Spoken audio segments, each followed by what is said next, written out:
like to call the meeting to order. May I have approval of the agenda? Second. It's been moved and seconded. All those in favor? Aye. And those opposed? Motion carries. At this time, John Aiken, could you please lead us in the Pledge of Allegiance? You all please rise. I pledge allegiance to the flag of the United States of America and to the republic for which it stands, one nation, under God, indivisible, with liberty and justice for all. Thank you, John. That now moves us to announcements and recognitions. Mr. Rand, do you have the announcements for us this evening? I do. Thank I don't you. read as fast as John, but try my best. We want to congratulate our Beloit Memorial High School Jazz Band for earning one out of only 15 spots to the nationally Essentially Ellington Jazz Festival in New York City this May. This is the third year in a row that BMHS has been invited to participate in this exclusive event. News of fundraisers and performances will be posted on the district website. Opening weekend for the BMHS Theater's spring musical, Curtains, is March 14th and 15th, with performances starting at 7:30 p.m. This musical follows the antics of a lieutenant and backstage characters in a hilarious whodunit setting. Tickets are $8 for adults and $5 for students and senior citizens. More information can be found on our district website, beloitschools.net.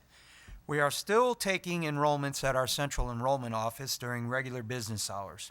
We welcome those out there to look at the increased course offerings, smaller class sizes, state model programs, and award-winning activities that the School District of Beloit offers. The link for open enrollment can also be found on our homepage. Finally, don't forget to set your clocks ahead before bed on March 8th as daylight savings time begins early on Sunday, March 9th. This concludes the February announcements. Thank you, Mark. Let's move forward then with recognitions. Melissa Badger, could you please join us at the podium at this time? Our favorite time of the evening. Welcome.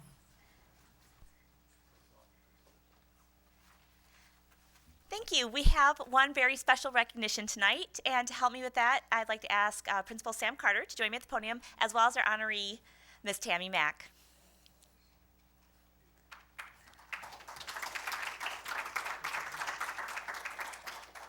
We have a hero in our midst over there at Robinson, and here to tell you a little bit more about her heroic act is Principal Carter. Good evening. Coincidentally, I just spent 2 hours in CPR training and choking training tonight. And I have to tell you, I paid a little closer attention this time because when it kind of hits home, several weeks ago, Tammy saved an 8-year-old second grade girl who was choking coming out of the cafeteria during breakfast time, and applied the abdominal thrusts and thrust to the back and dislodged the food that was blocking her airway. And what's really special about this is that's a very busy time of day when Tammy's got a lot of things to do, 100 kids eating breakfast. It would have been very easy for her to walk past this little girl and put her head down or be focused on what she was doing. But the fact that Tammy, and as well as a lot of our employees in the school district of Beloit, we see kids. So she noticed the little girl, she looked at her face, she could tell she was in distress, and then immediately took action. So it's good that we have employees like Tammy who are there for kids, and no matter how busy we get, we know that that's the reason that we're there. So thank you to Tammy.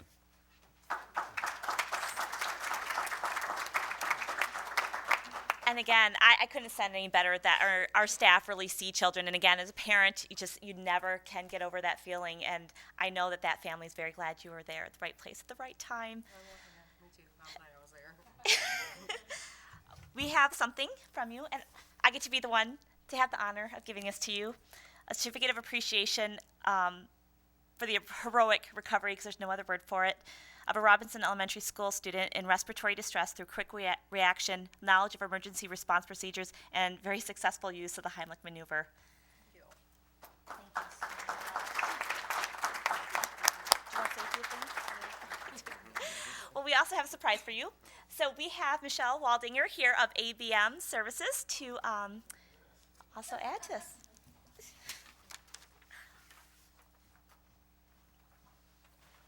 Good evening. My name is Michelle. I am with ABM, the HR department, and I can proudly say that this is my second time in just as many months being here acknowledging one of our heroic employees for saving a child's life. So not only do I get to do it once, I get to do it again, and I'll come back as many times as you'll have me. So keep going. So this is just fantastic. As a company, like I said before, we don't always get to hear the good stories. So it's just fantastic to be here and see what our people can do on just a whim of a moment, not even thinking and react without hesitation. So just a really fantastic and proud moment to be a part of. And with that said, we do have a little gift for you, Tammy, so excuse me one second. As ABM, we would like to offer you a check for $1,000.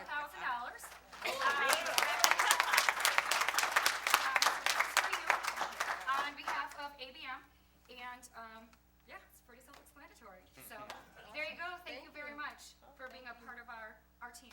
Thank you. So thank you.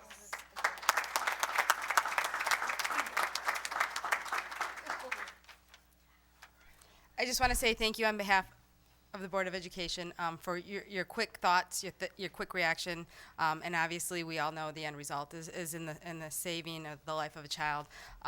So thank you for your dedication to the district.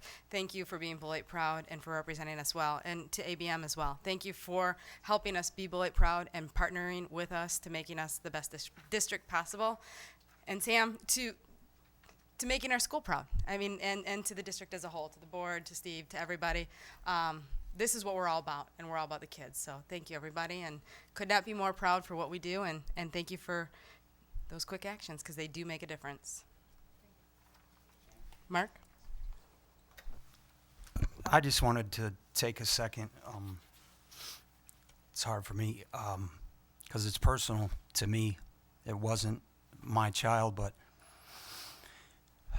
my son is a second grader at Robinson. So when I saw this, I'm not usually emotional, but it really made me feel good to know that there's people there that are really looking out for him. I know my wife and I are eternally grateful for the entire staff, but just to see an example like this, it's exemplary, and you should be commended. So thank you.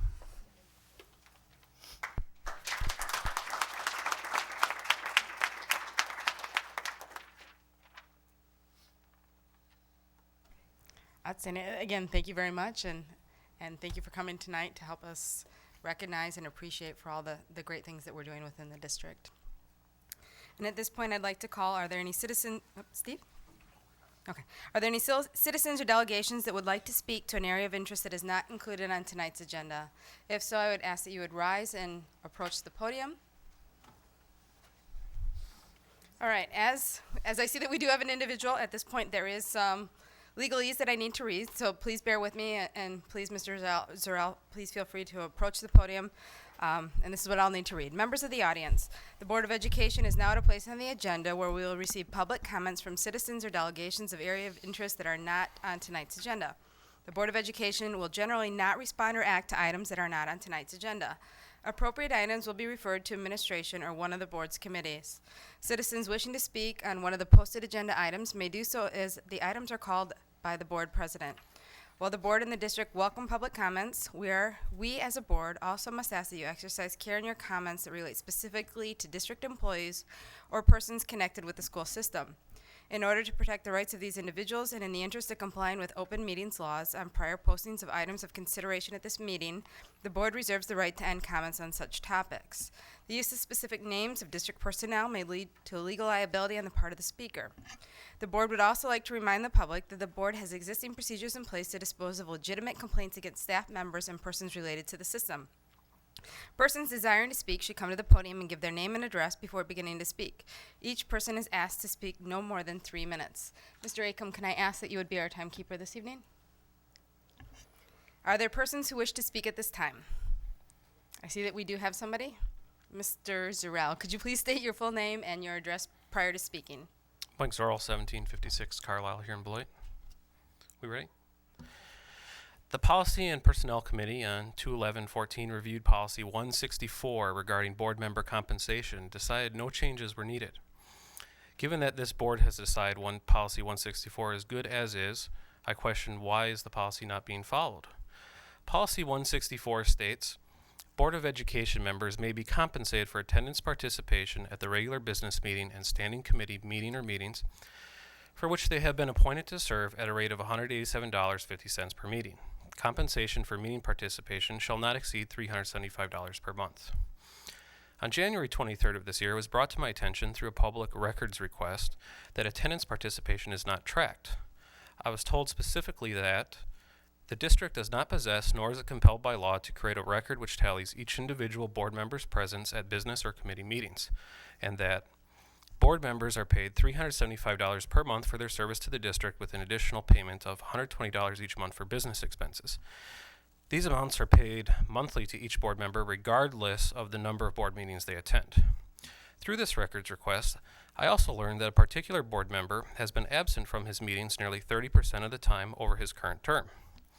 Depending on the timing of the absences and for the types of meetings absent, this resulted in this particular board member attending fewer than at least 2 compensatable meetings in several months, although the public records request did not indicate that his pay was adjusted accordingly to be within compliance of Policy 165.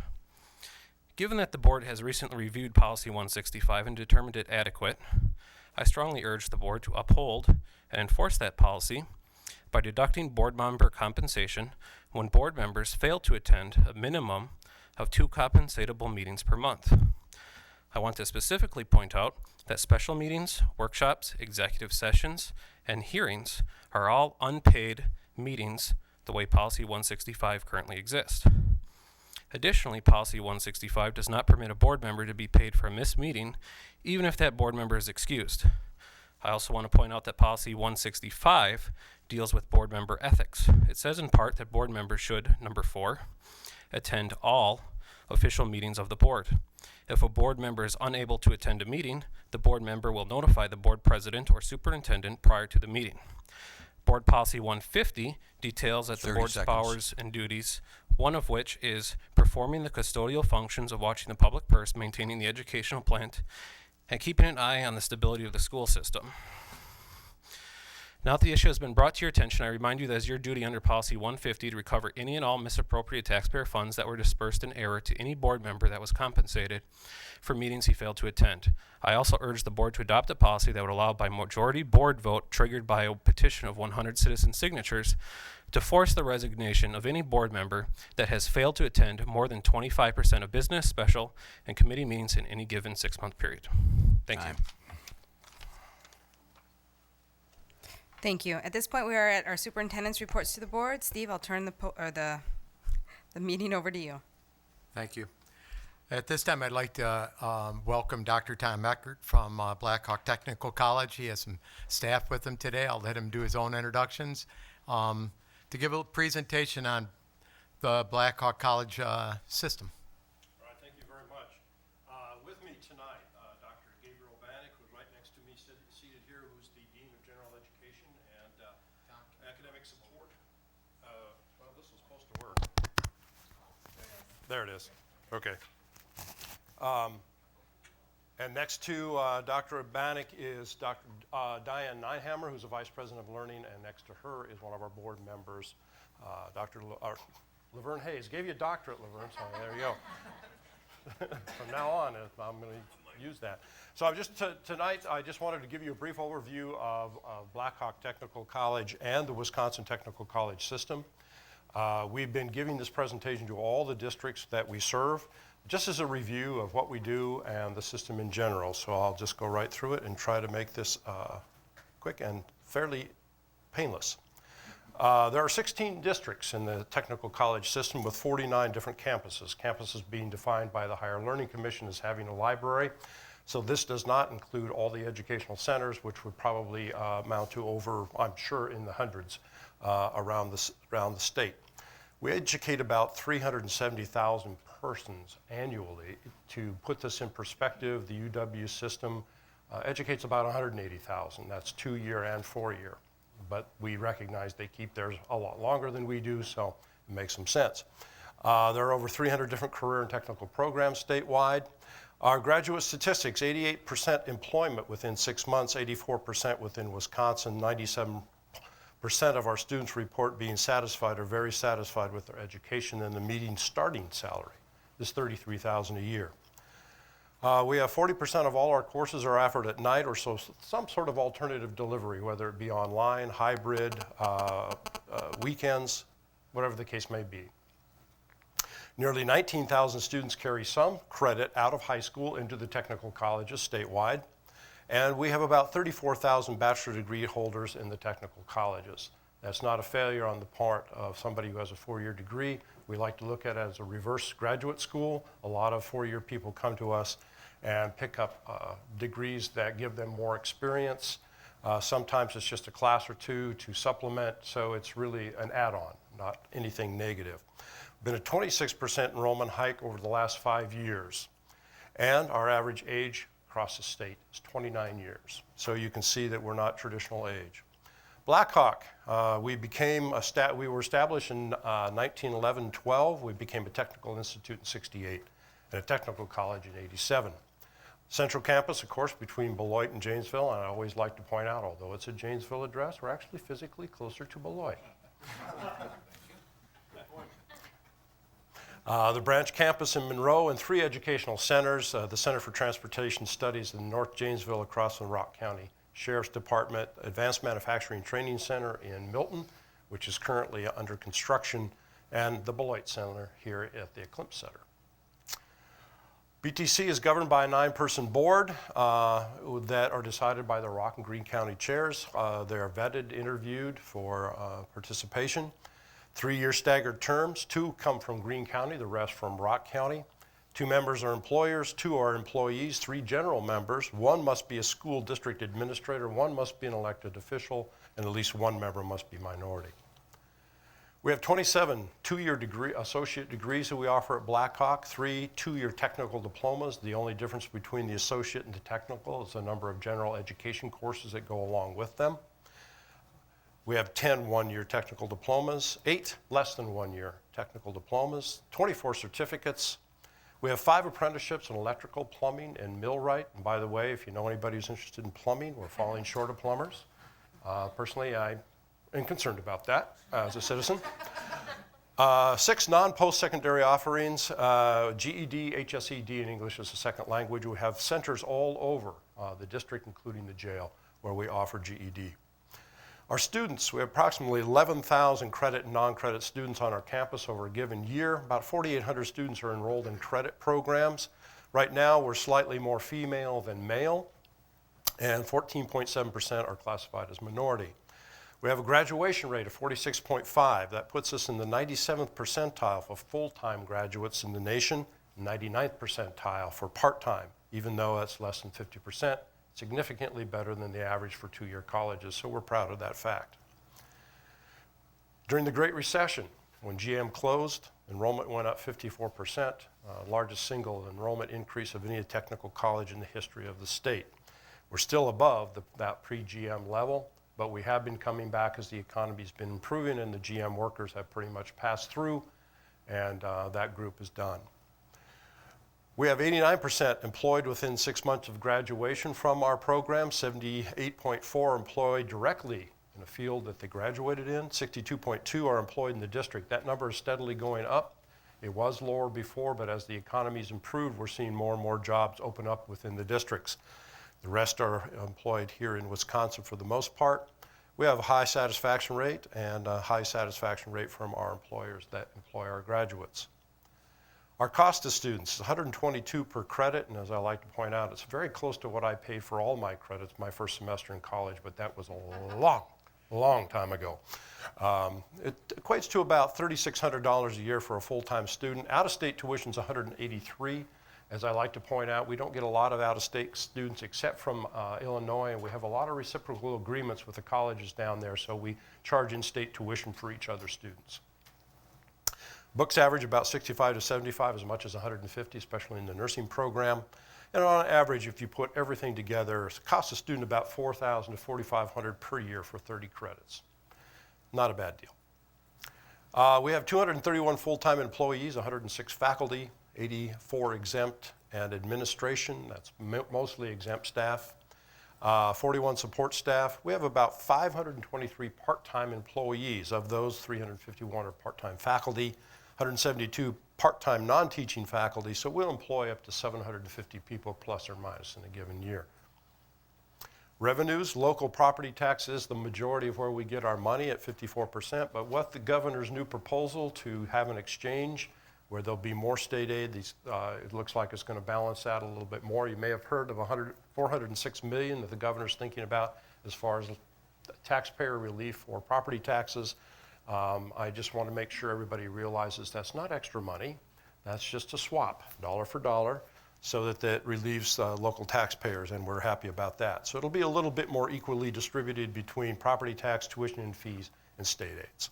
And the rest comes from federal grants, state grants, and institutional. That's mainly contracted training. So, of course, our primary part of our budget goes to salary and fringe benefits, and general operations about $31 million. We have about $17 million in capital debt currently. You see almost $18 million, that's financial aid. It comes in, goes right back out, but we have to account for it. And about $350,000 a year that we make on contracted training and some other minor enterprise. So $67,500,000 for average budget. Our current and future projects include the Advanced Manufacturing Training Center that I mentioned earlier in Milton, 105,000 square feet. I know what's causing that. My phone is ringing. So just wait a second. Okay. I knew if it sat next to my phone, we were in trouble. Co-location of manufacturing-related programs, the creation of a deep learning environment where we're trying to utilize as much as we can in advanced teaching technology to give our students the best chance of success. We're scheduled to open with half of the programs in the fall of 2014 and the other half in the fall of 2015. It's going to take us a while to do that building, but we will get there. New programs. We have the pharmacy technician program in Beloit, laboratory science technician in Monroe, and we are also just on the edge of the nuclear technician program that we're sharing with Lakeshore Technical College in response to SHINE. We're still waiting for absolute deadlines of when they're actually going to build and do some other things, so we're just a little bit on hold with that one at the moment. Other program, exploration, health information technology, we're looking at manufacturing information technology. It's a brand new program, never offered in the state before. It's actually training IT people for manufacturing, for the manufacturing floor, as far as the wireless and the networking and the repair and that sort of thing, managing those systems. Surgical technologist probably is not going to happen. Precision agriculture probably will. The advanced things in tractors now with GPS systems, we need people to calibrate, repair, and replace. So we'll be looking at that. Culinary line cook, a lot of our chefs around the area are asking and calling for more line cooks. So we might take our 2-year culinary program and make a 1-year option. Truck driving, very expensive at this point, probably that's long-term down the road, but we are looking seriously at a 2nd-year option in welding for more advanced training, and industrial mechanic. Also a 2nd year because of the numerous amounts of things that they must know to work in that environment. Benefits to students. Within 3 years of graduation, approximately 1/3 of each high school class will attend a Wisconsin Technical College sooner or later.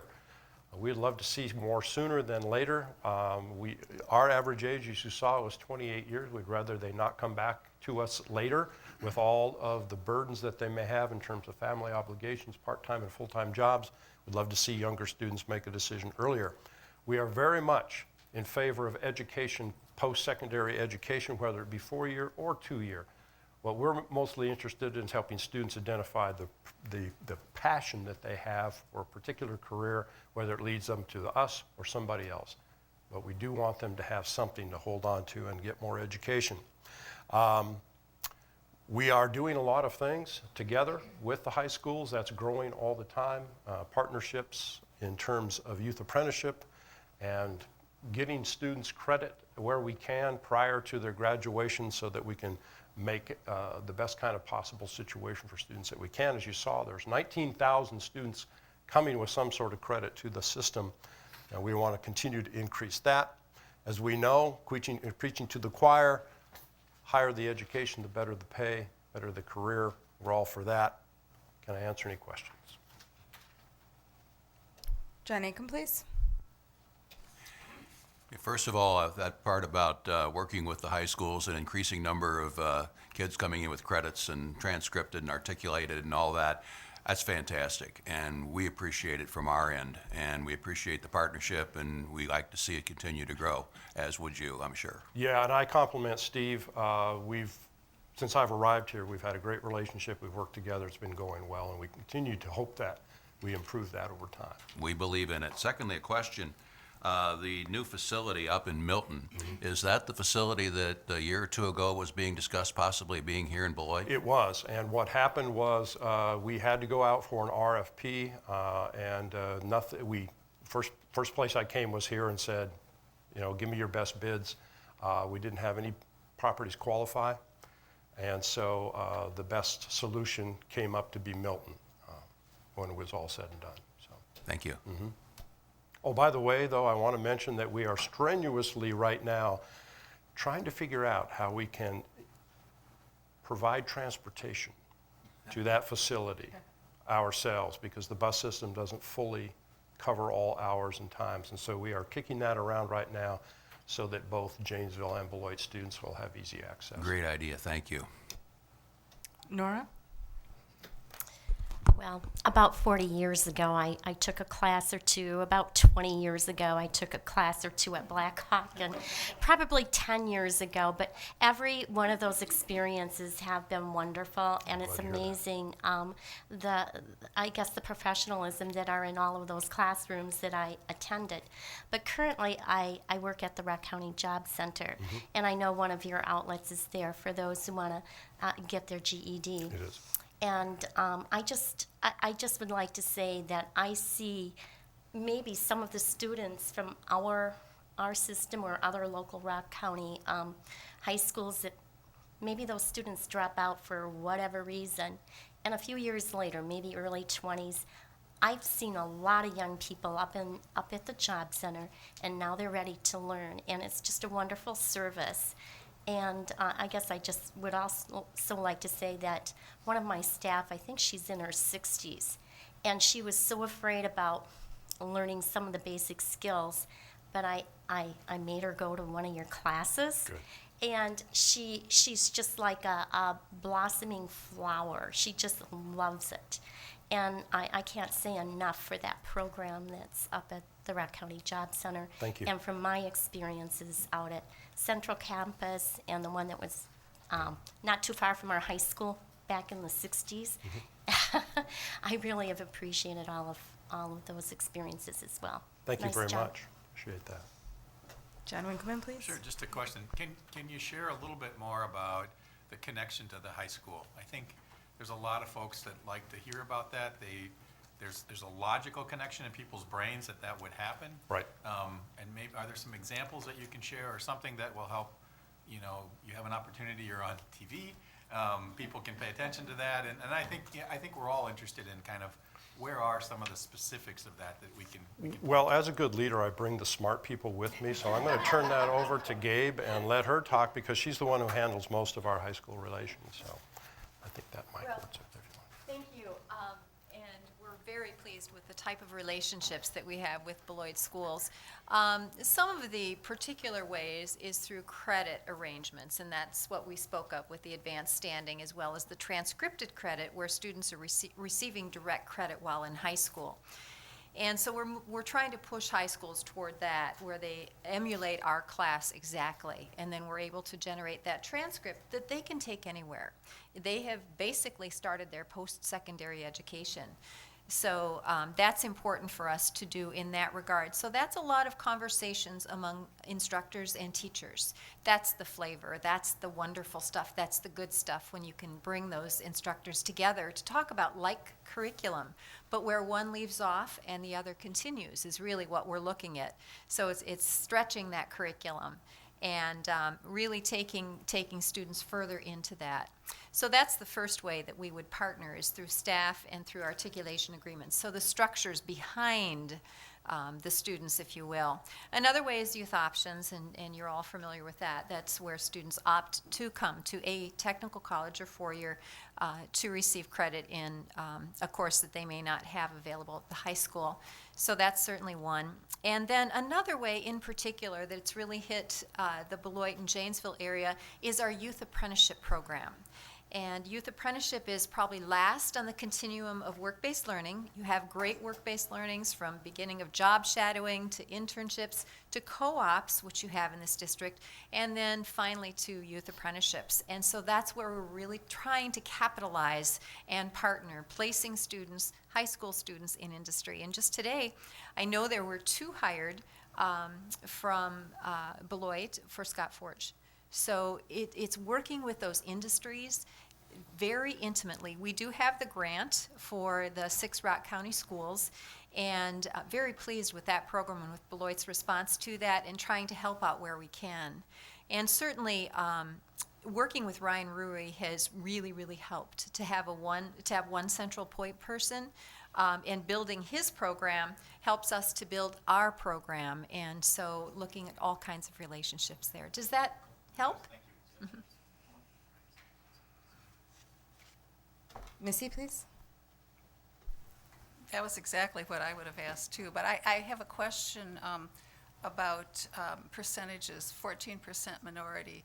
How many would you say are Beloit students in your, not just minority, but Right. how many come from Beloit? Well, I have to tell you that when I first got this job, I got a little, I don't know what you'd call it, street talk all the time about, how are we really serving Beloit? And so I decided to put it to a test. Mm-hmm. I had them pull all the student records and tell me where everybody's address was. The percentage of Beloit students falls exactly as the population would dictate in percentage of comparisons, actually a little larger than you would expect from Beloit. So there's a percentage from Janesville, which is larger, but of course is a bigger population. You would expect a certain population from Beloit. It was a little higher than expected. And then when I went out and looked at all the small communities, it fell almost perfectly in line with the population percentages that you would expect. That's great. We're hoping to up ours. Yeah, yeah. We're hoping everybody does. Yeah. Yeah. So- And is there financial aid for kids? Oh yeah, I'd say over 70% of our students have some sort of financial aid or financial need. Pell Grants or? Pell Grants yeah, which and other aid. Okay. Mhm. Okay, thank you. Yes. It's very informative. Thank you. I too want to say thank you for coming and educating us tonight and letting us know about the opportunities that we're currently embracing and the opportunities as it expands. And I want to say, we talk about being Beloit proud, and we hear a lot about our AP programs, and we don't necessarily hear about our transcripted credits and our trade opportunities. So it's a great opportunity not only for our students to learn about, because we're promoting that heavily within our own programs as we've expanded and put a lot of effort and new technology and emphasis into those programs. But those transcripted credits are really dollars in the pockets for our students and great opportunities. So I want to say thank you for your dedication in working with Beloit, and I can't wait to see where we can go from here, because we're only going up and we've done a great job thus far. So it's very exciting, and thank you for sharing with us this evening. Thank you. And with that, let's move forward now to school update, Westside Intermediate Schools, McNeil and Cunningham.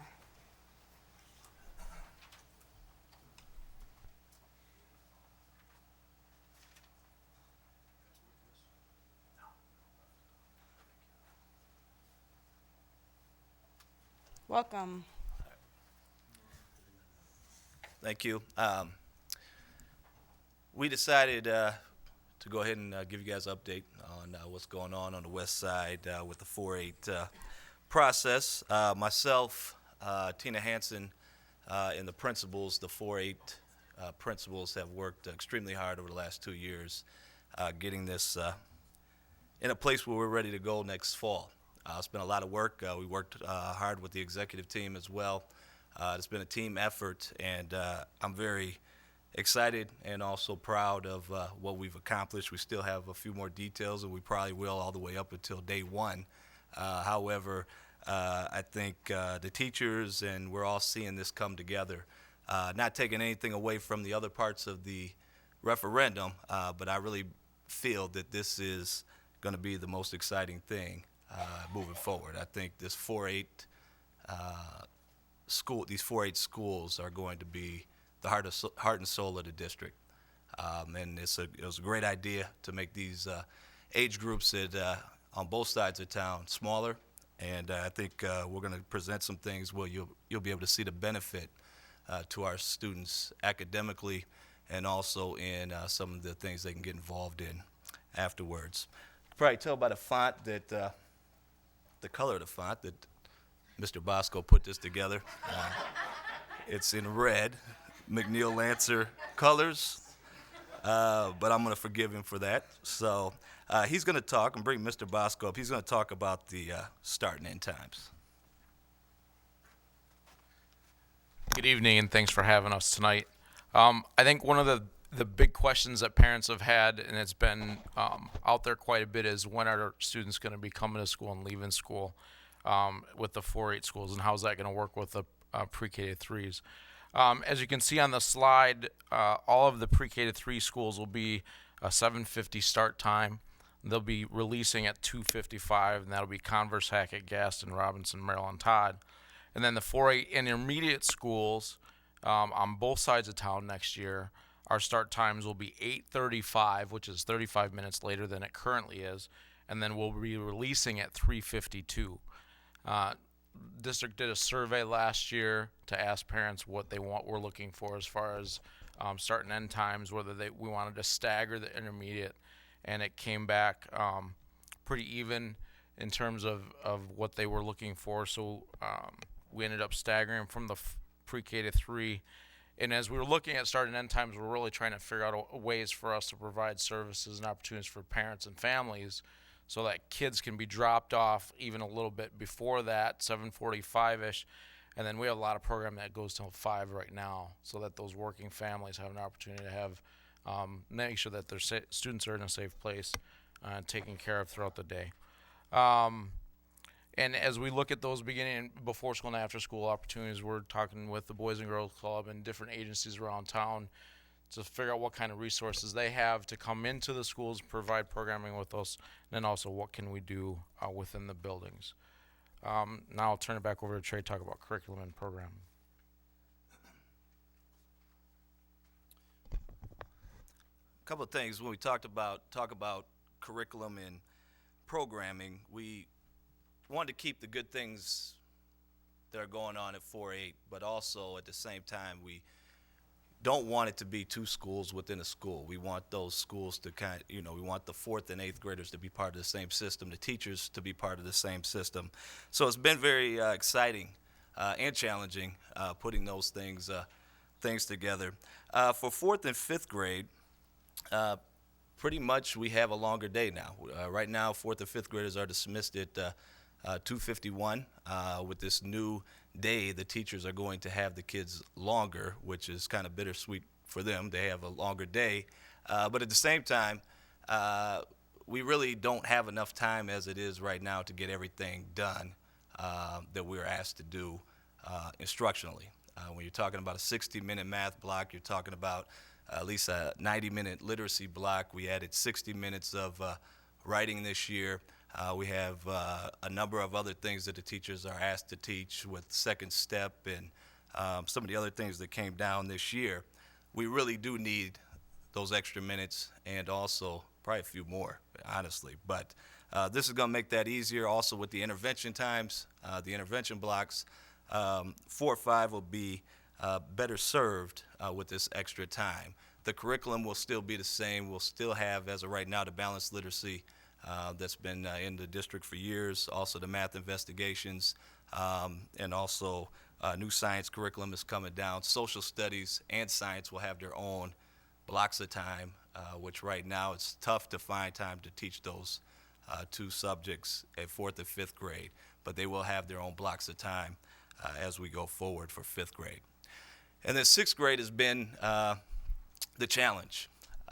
When we're all meeting, we have secondary people and also elementary people. Our goal is to make this a more elementary feel. That's what we wanted to do, and we are working on doing that. What that specifically is going to look like still up in the air.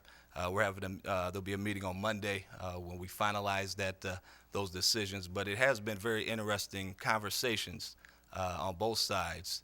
And I think some good things are going to come out with sixth grade. That is the transitional year no matter what. That is, if we're talking about how it is now, that's the first year of middle school. And even in this system, that's the middle year before they get to 7th and 8th grade. So they do 2 years of 4, 5, and 2 years of 7, 8. Sixth grade is the middle year. So no matter how we get around it, that's a transitional year. And that's the year that I think we need to keep in mind as we move forward and also have, discussions about and how that works. But there's some great ideas out there, and we're still meeting on that. 7th and 8th grade will be the same. How we're set up, it'll be departments. You have a science teacher, a math teacher, a language arts teacher, a history teacher, and those type of things. One of the things I'm very excited about, and I got the opportunity to meet with the music department at the high school on Friday, and also the elementary music teachers, is how we're able to service a lot of those programs with this 4A model. Right now, and it's not the fault of anybody, we just don't have time to really service a solid band program in 5th grade. My band students are pulled out during language arts, or they're pulled out during math to have band, and the band teachers do the best they can, and I commended the high school and also Mr. Wilfong and a lot of the middle school band teachers for their success, even with a lot of the challenges that they face. However, in this new model, what we proposed is that for 4th grade, we don't do orchestra or band. Students have general music. They don't have band now, they have orchestra, and moving that up a year. And taking a year because they're in a building with a band room or orchestra room, a choir room, and during their 4th grade general music, they kind of explore those instruments. They really get a chance to see which ones they would like to play, what they would like to do. They visit those rooms, they see some of the older kids playing those instruments, and really make a choice when they go into 5th grade to join band or orchestra, and we hope that they all participate in some sort of music. When they get to 5th grade, opposite a reading intervention, currently my 5th graders who are in band or orchestra maybe get it twice a week, which tends to be once a week a lot of weeks because we have so many breaks and days, and the band teacher had something else going on at the other school, that type of thing. The 5th graders under this model who don't have reading or math intervention will have band or orchestra every day in their schedule. And it's built in. They won't miss out on science. They won't miss out on language arts. They won't miss out on math. It'll be built into their schedule. So that's one plus about this 4-8 schedule that we don't have at the 4-5s for our music department, which is already extremely strong. If you notice about the recognition they got tonight, to make that stronger. And we hope that we get more kids involved. A lot of kids aren't able to do it because it requires such a commitment after school or before school. In this way, they can have band and orchestra every day. We move it up to 5th grade. It goes 5th through 8th grade and all the way into high school where they're playing that instrument every day. And get more kids involved, make it stronger, and offer a better program for our students. 4, 5, and 6 will be under the same elementary model with specials now. You have music 2 times a week. So even if you're playing an instrument, you still get your general music twice a week. You get your gym twice a week from a gym teacher. We know DPI requires right now 3 times a week, which is picked up by the classroom teacher, and also your art once a week. Now, on the flip side of that, with 7th and 8th grade, we have so many more course offerings that these kids will be able to choose with this schedule. Number one, we don't have as many 7th and 8th graders in the school. There's 250 of them, but we have the same amount of teachers. Some will be at Cunningham, some will be at McNeil. These courses, besides the musics, will include Spanish art. They have health careers, critical creative thinking, financial literacy, forensic science, 21st century communications, the Project Lead the Ways, the tech eds, and the Web 2.0 computer courses and that type of thing. 7th and 8th graders only having 250 of those total, they'll be able to take these classes together. We'll have a block of time. I think it'll be 3 40-minute blocks depending on what their interventions are. We are switching the gym schedule from A day, B day to every day for a semester. So they get their gym out of the way, either first or second semester. Then they're able to take a lot more courses, have the opportunity to take more courses. And DPI, we're able to do that at 7th and 8th grade. They're able to take more 9-week courses on the back end to get exposed to more of those opportunities. Right now, at the middle schools, a lot of them are locked into their interventions. They're locked into their A-Day, B-Day gym, where this frees them up, so even if they need interventions, they're able to get exposed to so much more things with this schedule.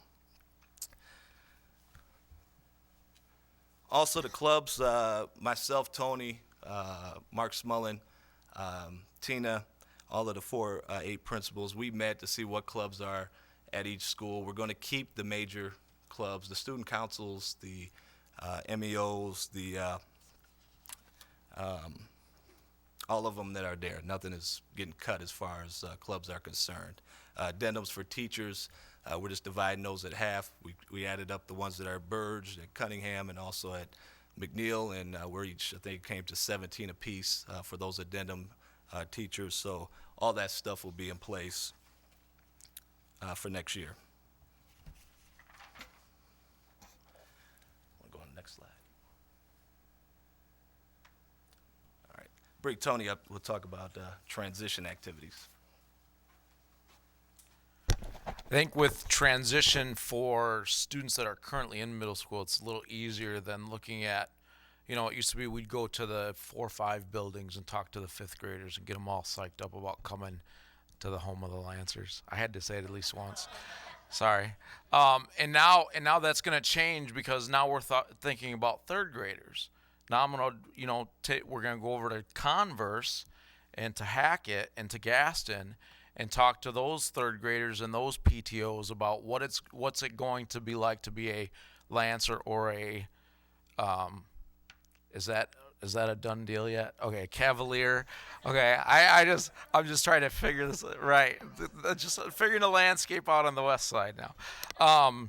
And so some of those things that we're looking at, how many opportunities do we have to open the buildings to those families? How many opportunities do we have to go out to those schools and visit them and just, get the information out, show the pictures, talk about the programming, talk about what the day is going to look like, so that we can, help the families feel comfortable coming to us as they make those transitions. So some of the things that we're looking at, every spring we have the 5th graders come over. Well, now it'll be 3rd graders, 4th graders, and 5th graders. The entire Burge building, all those students will come to McNeil.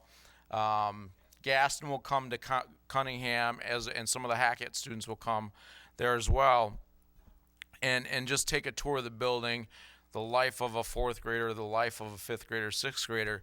Walk around, get a tour, get comfortable with the areas, see where their classrooms are going to be, because obviously next year 4th grade will be in one cluster, 5th grade in a cluster, 6th grade in a cluster. So that's one thing. We have back to school night. That kind of thing will stay the same. We have at McNeil, our Lancer Expo is coming up on March 20th. And really, I think we should change that so it's kind of the West Side 4-8 Expo. Cunningham will be there. They'll have some booths and informational things set up so that everybody from the west side of town that's going to be a 4-8 student next year can come and kind of get a sense of where things are going to be. We've already had one informational meeting with parents earlier in February. We have another one coming up March 6th at McNeil at 5:30. Then we have our last one will be April 30th at 5:30. And we're kind of running through the same thing that we'll be going through with those families. We had over 40 parents there at our first one, so that was a pretty good turnout. And then the last thing is, I'm working at McNeil, we're working with Mr. Jacobson and through the construction process, can we have summer school at McNeil this summer? And Jeff seems to think that we can. I think that'd be another great transition piece. Also, if we could have any of those students come to McNeil this summer and start their 4-8 career a little early. I think that's it. Now we're going to go to talk about the building specifically a little. Or no, Trey's going to talk about transition plans for Cunningham first. Okay. Yeah, similar to what Tony is doing over at McNeil, Cunningham is doing the same thing. The only difference is obviously we have a brand new building, so we're going to be setting up tours probably around end of May is when the construction crew has said that we'll be ready to get in that new part and give tours. So we want to give tours to the third graders, even our students in the building haven't been out there yet, the fourth and fifth graders, and also the students from McNeil coming out. One other thing, Melissa Badger worked with us very well on getting a letter out to parents. The big question everybody wanted to know was, where am I going to school next year, obviously. So that eased a lot of, probably 90% of the anxiety on the west side of town was that letter where the boundary line was going to be. That went out over winter break.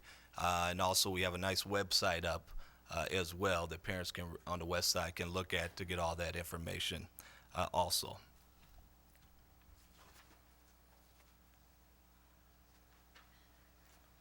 I'm sure that the board has seen these plans before, and they're taking shape. We're still looking at how we can help the Burge staff come over to McNeil. We had our first 4-8 McNeil staff meeting on Friday during our professional development, and just having the opportunity to actually sit down as a family and start working through those, that culture development, that's going to be critically important to really, launching this thing well. And that staff, the Burge staff, is anxious to see where's my room going to be next year? How am I going to arrange my furniture? Those kinds of things. And so you can see from the map, kind of the front wing of the building. The north end will be the 4th grade, the middle will be the 5th grade, and the south end of that wing will be the 6th grade. And then 7th and 8th will be upstairs. It's a pretty clear delineation. The only time that the 4, 5, or 6 students would go upstairs would be for art. Would be the only time they'd go upstairs. That's really the only exploratory that they'd need to go up there for. And one of the things I'm learning about the 4, 5 is you walk with your teacher wherever you go. So that's going to be something to get used to. And then we're talking about things to entrances is our next big kind of thing to tackle as far as the 4, 5, 6 and how parking is going to be arranged and traffic drop off, those kinds of things. But we're working on that stuff pretty intensely right now. So that's right.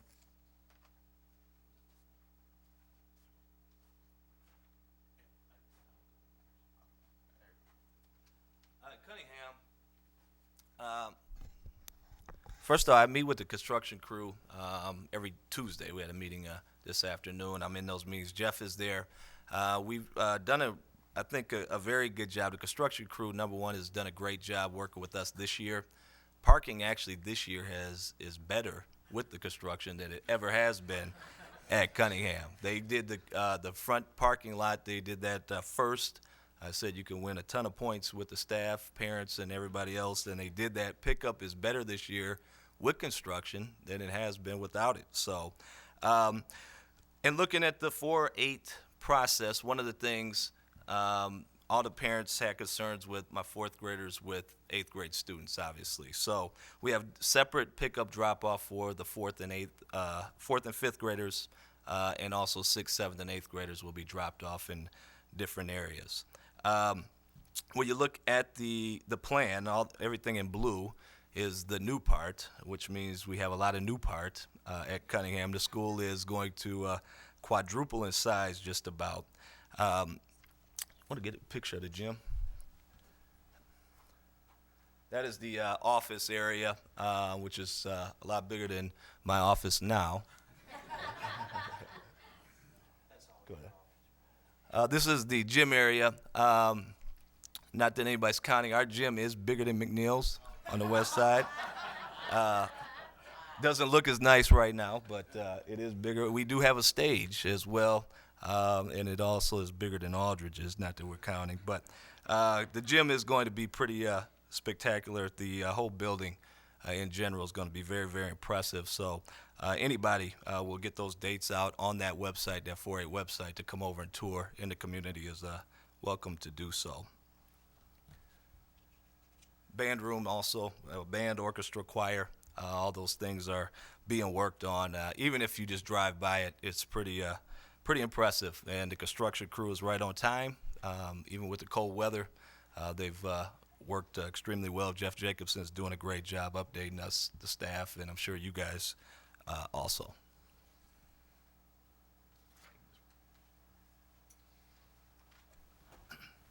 Steve?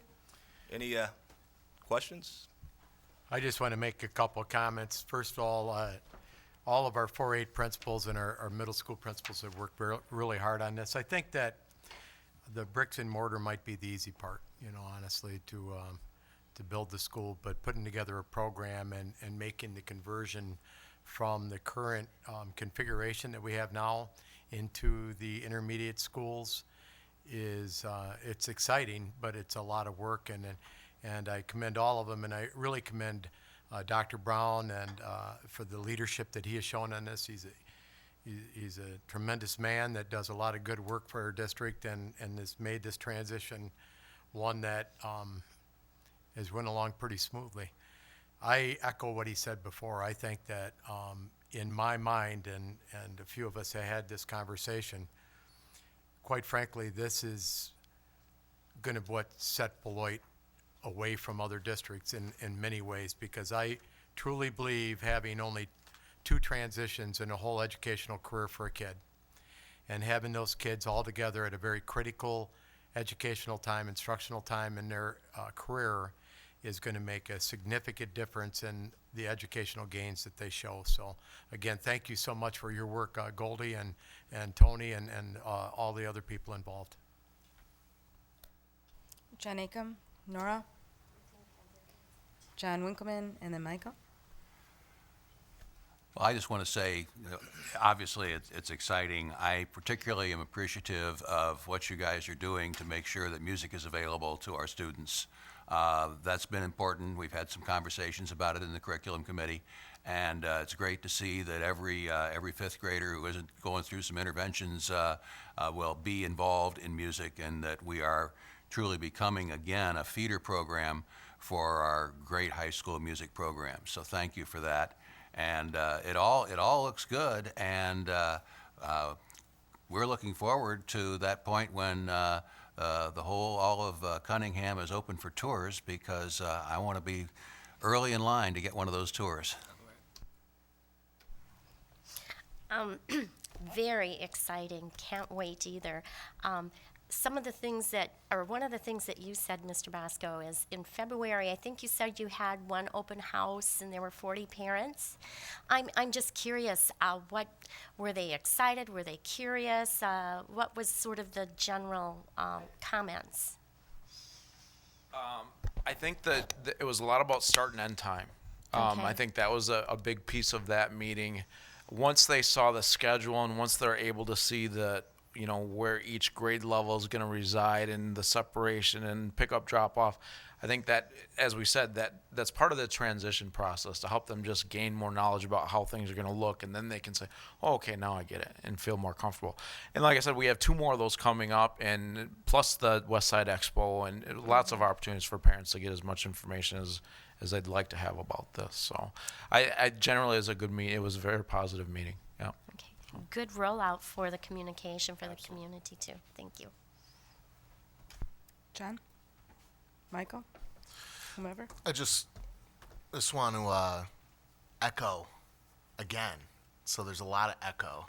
And I want to celebrate just the work that all of you guys have done, particularly with the scheduling, right? Because we kind of looked at this last spring through the summer and some of the earlier discussions about what the schedule might look like.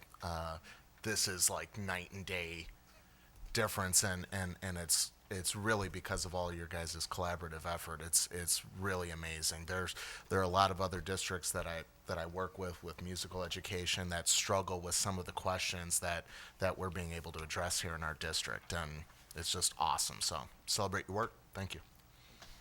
John? Thank you. You said something early on as you started, and you talked about using an elementary focus or something to that effect. And for me, that is the part that resonates the most about this whole endeavor. And I'll own it. I was a big fan of Let's Go K-8, right? There's a lot of research that shows what good things can happen in that model. And this is the kind of in-between piece of that puzzle. As soon as we can get rid of anything that resembles middle school in my book, we are on the right path. Yes. So I would argue it's not for lack of effort, but it's time to go. And you're not alone, because I see lots of middle schools all over the world here that are like, what are we doing? And so we're doing something. I mean, that's the exciting part. We're doing something to do it differently. And so I want to encourage that. I mean, I think many of us on the board talked about that as this model evolved, that this was the opportunity to do it differently. And I think the one piece, if I'll pull one piece out of what I've been reading and continue to read and heard Steve and the staff excited about, is this model lets you all and teachers have significant relationships with students in ways that you can't just do it now. It doesn't work. So I would encourage you to continue those discussions, even into that 7th and 8th grade piece, right? That can happen in those ways. I really think that opportunity is there for people to be significant in kids' lives for 4 years, right? So 5 years. So there, fewer transitions, and that person is still there. And it might be the 4th grade teacher that's their best friend, or it might be the 8th grade teacher that meets them when they first get in. But if we can continue that thought, I think we're going to do great. And we're doing something that not many people are doing at all right now. So I think we've got some great opportunity. So thanks. I too want to say thank you. I've got a couple questions. I know we heard about the great things that we're doing with our music and the great things that we're doing to sustain our clubs. What I didn't hear is about our athletics. So can you speak a little bit to what type of sports are still going to be offered? Are there any that will not be offered? Are there any that are going to be offered that were not offered? Everything's going to be offered that we're offering now. We've worked with Chuck a number of times. He's been to about 4 or 5 meetings. Next year, we're going to still be in, as of right now, we're going to still be in the Janesville League that McNeil and Aldridge are in. Now we're looking to expand that going into the following year when the new intermediate is up, having a league in Beloit, but also expanded to maybe a Turner or some other schools possibly. So we are looking to do that. Those are still conversations that we're having. No final decisions have been made, but I think just like everything else, I think it's going to be stronger. Like our music, I think we're going to be able to get more kids involved because the numbers are lower, 250 7th and 8th graders in each building. We're going to need more people out. Playing time is going to increase. We can make things a little more competitive because we have more teams within our district. So just like with this model, the sky's the limit. We're still, as far as how we're going to create it, to make our sports teams more competitive at the high school, because that's the goal, is we want them in a better place going into high school. So we're having those conversations with Chuck, and he's working very hard on looking into what the best program will be. But every sport will be there next year. Outstanding. And I just want to say overall, thank you to everybody involved, Ms. Hanson, Mr. Bosco, Dr. Brown, and everybody that has made this happen, and the collaboration of the efforts and what is best programmatically for us, for curriculum, for music programs, for our theater program, for our clubs, and for our athletics, and most of all for our students and for our parents with the timing and the transitions. So could not be more proud of where we're going and what's happening in Beloit, and it couldn't happen without the dedication of everybody behind the scenes. So thank you for making it happen, and thank you for doing Beloit proud. Next up, we have student board member report. With that, I'll turn it over to our 2 student board members. Hello. We have a lot today. So the first thing is the night choir that was just launched this semester.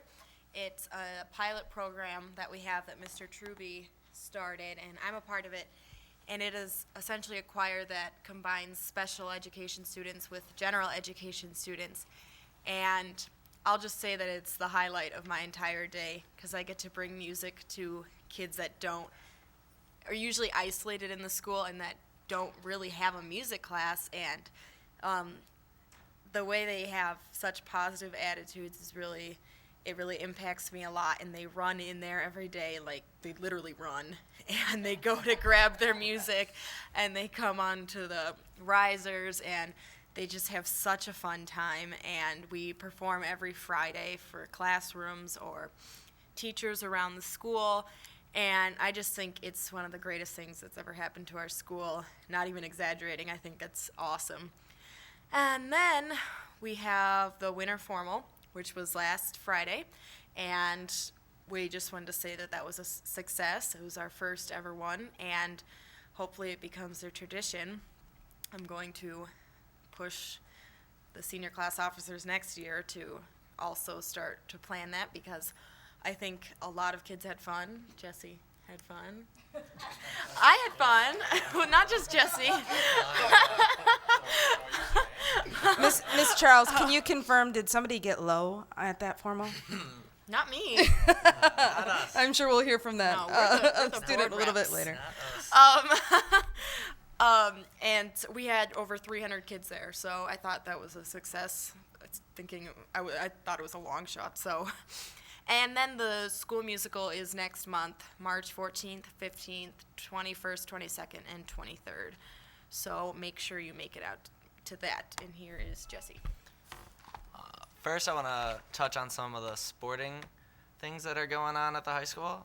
We have a state qualifying wrestler for 2 years in a row, Mr. Nick Summers. So everybody's pretty excited about that, to see what he can do this year.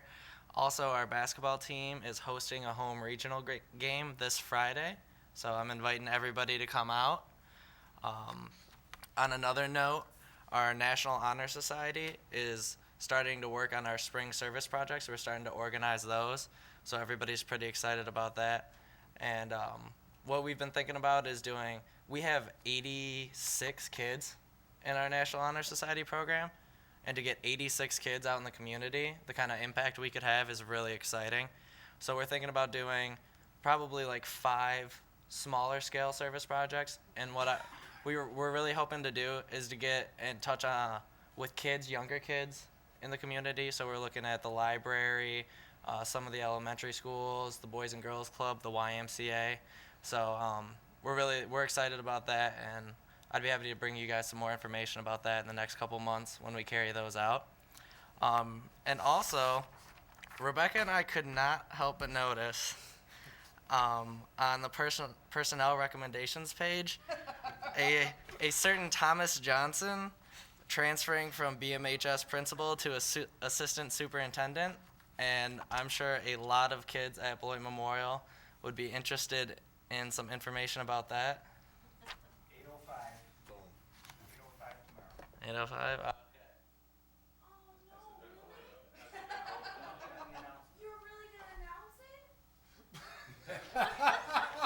Steve?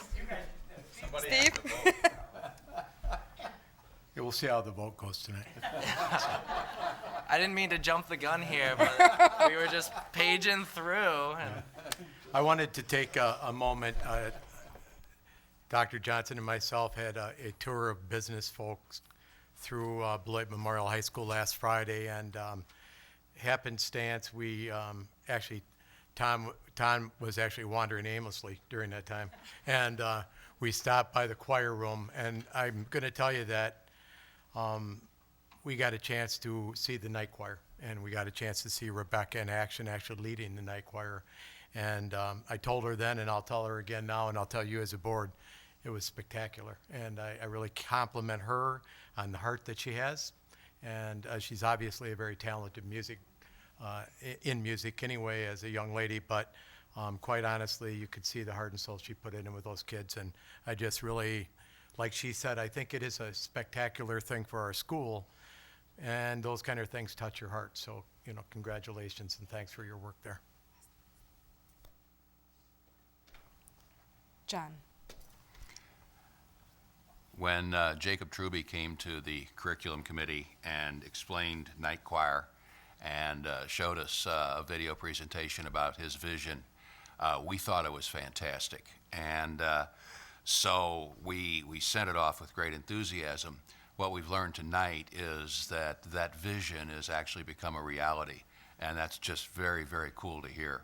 So we're excited about it. We think night choir is just one of the absolute niftiest things that's going on at the high school. We agree with you completely. Rebecca? Sorry, I just wanted to add that when you are in the choir, you see like a lot of general education kids that you would never have thought to be compassionate or work well with a special needs child, and they just like come out of their shell and work with them in ways that I would have never even thought to work with a kid like that. And I'm just like, it's really amazing for everyone, not just, and Mr. Truby loves seeing us work with them because he's like, well, I never even knew you had those talents. You had the ability to work with someone with special needs. So I think that's also really cool. I would just like to add, we've all seen the lip dub, and most of us have also seen the male choir recruitment video.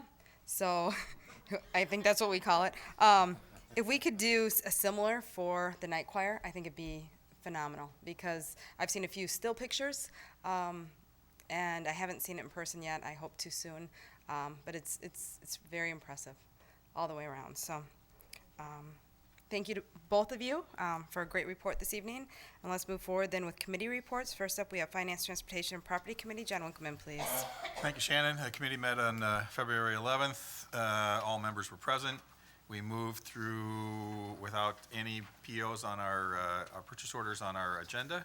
We moved to a cash flow discussion. Cash flow is important for us because people want to get paid. And people want their salary and their checks, and we also have to pay our bills. And so cash flow is, when do you get your money in? And in a school district, we depend on the state and our local property tax for that question. And so one of the things we learned, we thank Jamie Merith, right? Yeah. Who came and enlightened us about cash flow. We all do cash flow. You do cash flow at home, right? Do I have enough money to pay my bills this month, and how does that work? Same kind of thing that we do, only on a much bigger scale. And so what we learned was that if you need to help us out at all, it's November that you need to help us out. Because for some reason, the state's not quite ready to share anything with us yet. They're still hanging on to it, and property taxes aren't all in yet. And so there's not a whole lot of income coming in, but still we need to write a few checks for those that work here, and we do buy a few things, and so those people are looking for their money before Thanksgiving. So we may play with the Thanksgiving date in the future, but it is something that we work on. And kudos to staff, because we have not cash flow borrowed, which is what we would do in that case, for many, many years. And that's a management function that makes it work. It doesn't cost us any extra money to not cash flow borrow. It does cost us money when we have to do that, and so it's a great thing to not have to do it. It also sends the right messages to our bond raters and all those kinds of folks who look at how we do business, and that cash flow borrowing is a big flag for them when they start to look at what you're doing and how you're running your district. So kudos to them, and it was a great report. And we're going to get some budget amendments again. It's kind of a monthly opportunity, so that's coming in front of us. We have a couple of grants, right, to a CDC award for $10,000 for 4 years, which we moved towards this whole board, and an Inspire grant for $300,000 over 3.5 years. We talked about an electrical services proposal. We're going to come back to that one. And then we talked about transportation. One of the things that we do as a district is regularly look at where our kids come from. How do they get to school? How do they move around the community? And so we work closely with the sheriff's office and the state superintendent to look at those and to figure out which ones might be hazardous, which ones might be a challenge. And so we were able to see the report from the sheriff and his wonderful deputy that obviously drove around and checked out each of those areas for us, and then made recommendations so that we can adjust our busing accordingly and adjust our transportation accordingly. And then we had a waiver of rental fees for something called The Voice at Beloit Memorial High School, and I think that was all we did. Thank you. Are there questions or comments for Finance, Transportation? Seeing none, let's move forward with Curriculum and Instruction. John Aiken, please. Okay, the Curriculum and Instruction Committee met on February 11th. We didn't have any new grants to consider this time, but we did talk about technology requirements for smarter balanced assessment. And again, the way that we're going to assess our educators is going to change a little bit per some mandates from the state, but it's mostly going to be something that we're already comfortable working with, and we've had a nice transition with this existing system that we have now. And in terms of the technology end of it, that's kind of interesting as well. And again, one of the things that has really impressed me, and I think impressed a lot of people about this district now, is where we're going with technology. The obvious public example is putting the iPads in kids' hands, but we're doing a lot of other things too, and bringing the school district into the 21st century and moving past some of the antiquated equipment and antiquated programs that we used to have. We also had a conversation about academic honesty, and this was something that was suggested at our last board meeting here on the television, our last televised board meeting by John Winkleman. And Dr. Johnson came and to the curriculum committee meeting and talked about it, and talked about the various ways that staff at Beloit Memorial High School is proactive in terms of anticipating any possible ways of cheating and making sure that they didn't happen. And without going into details publicly, I'll have to say that a couple of the things that they were anticipated were things I never would have thought of. So we are definitely ahead of the game. And I think the other point that Dr. Johnson made, and it's an important point, is the fact that our high school faculty cares about making sure that kids aren't cheating. They're paying attention, they're alert, they're invested in it, and that makes a difference too, because there's a perception that I have and others that if cheating is occurring, there's probably somebody who isn't paying enough attention, and that's just not a problem in Beloit, and I'm very happy about that. So that was essentially what our curriculum committee was about. We had a good meeting, and that concludes my report, unless there's any questions. Are there any questions or comments for curriculum? Seeing none, policy and personnel, Nora Guard, please. The Policy and Personnel Committee met on January 28th to approve personnel recommendations. And that was right before the business meeting, like we typically do. We also met on February 11th, and in the first meeting of the month, we usually go through policies for deletion, for review, for first and second readings, and also we discuss any hiring needs that we might have. So on February 11th, we discussed the hiring of an Inspire grant coordinator. The position is paid for through the grant, and the Inspire grant is designed to address the at-risk population, in part to increase graduation rates and reduce teen pregnancy, and this coordinator is going to help bring all of those elements of the grant together. So we approved that, and we are going to look at that later on tonight. For our policies that we deleted because we no longer use them, or they're not needed. And one will be with the early admission to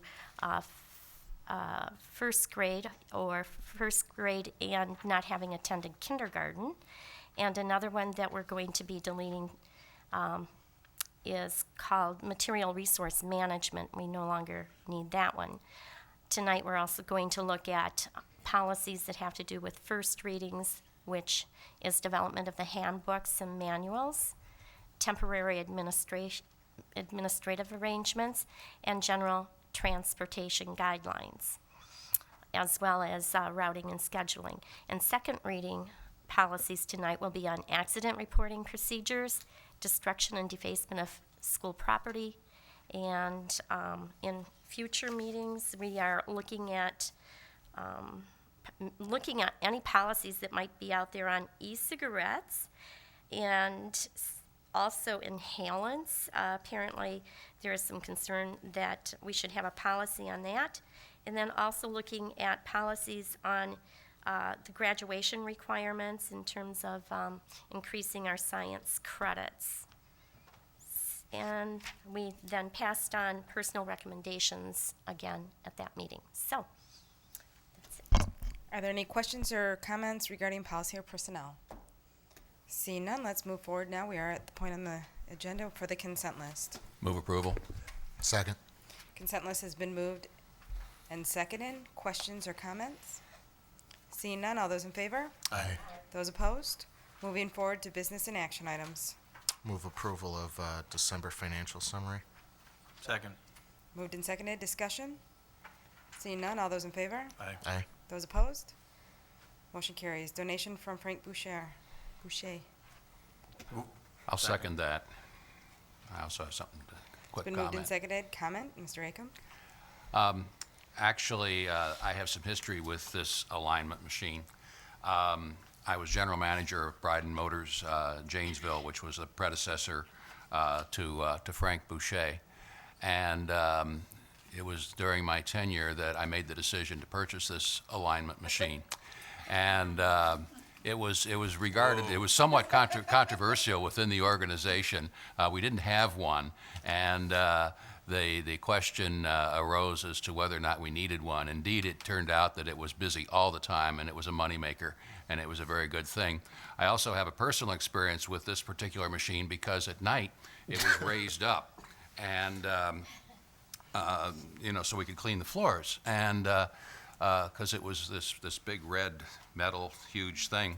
And one night I was in a hurry to go and presumably address some issue somewhere else in the dealership and wasn't watching where I was going, and I hit the alignment with the top of my head, which required stitches at Another an alignment. emergency treatment in the emergency room at Mercy Hospital.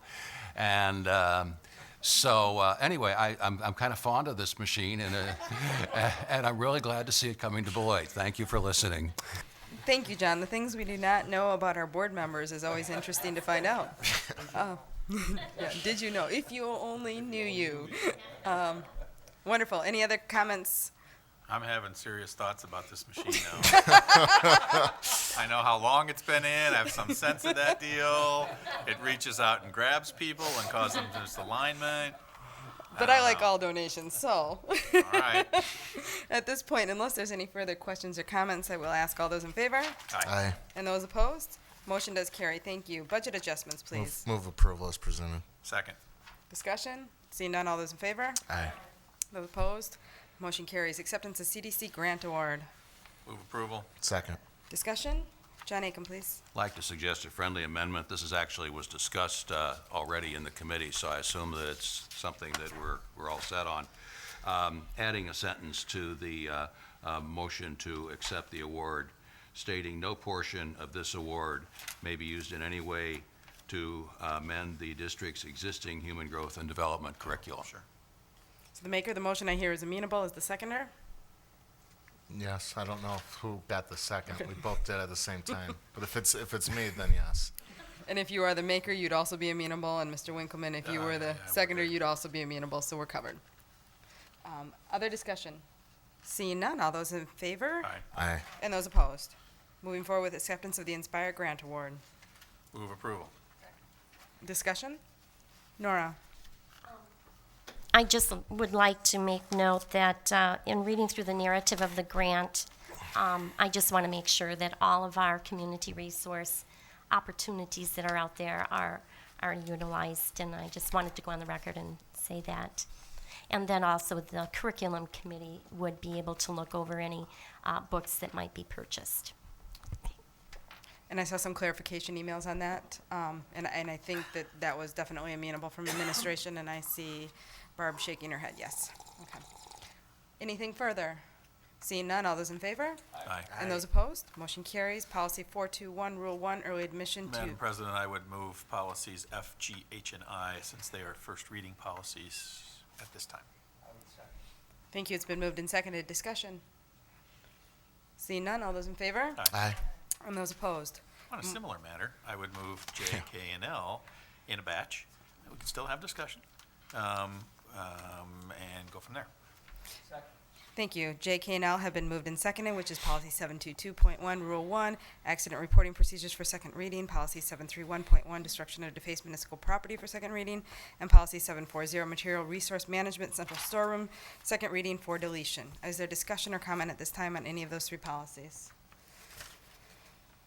I have one on the first two. On 722.1, Rule 1, would the maker of the motion be amenable in number 2, where it reads, the principal's office will forward the student visitor report to adding the word accident in front of the word report to keep it consistent with the language throughout this policy? Sure. And the seconder? All right, and on policy 731.1, the destruction or defacement of school property. In the second paragraph, we read serious student offenses will be dealt with. And in the final paragraph, district employees found to have willfully destroyed or defaced school property may be disciplined.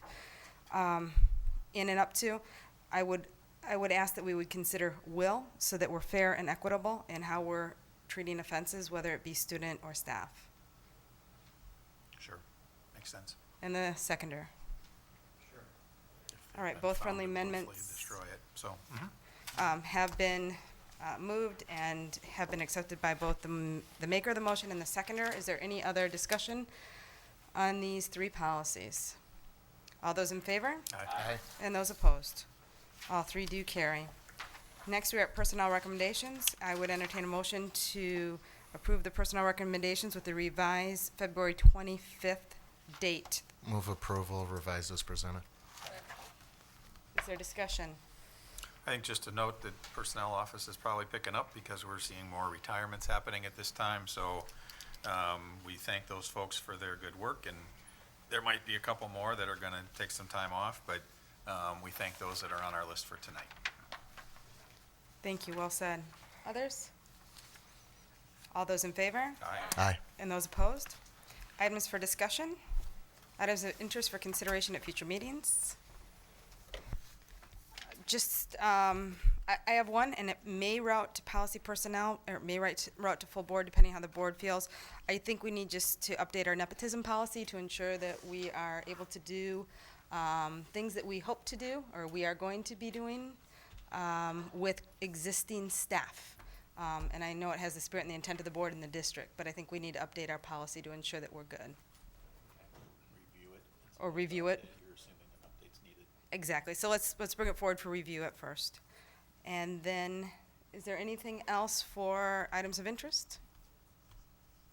All right, announcement of future board meeting dates. Committee meetings shall be held on March the 11th, which will include finance, transportation, and property, curriculum and instruction, and policy and personnel. And our next business meeting shall be held on March the 25th, 2014. Unless there are any objections at this point, we shall be adjourned.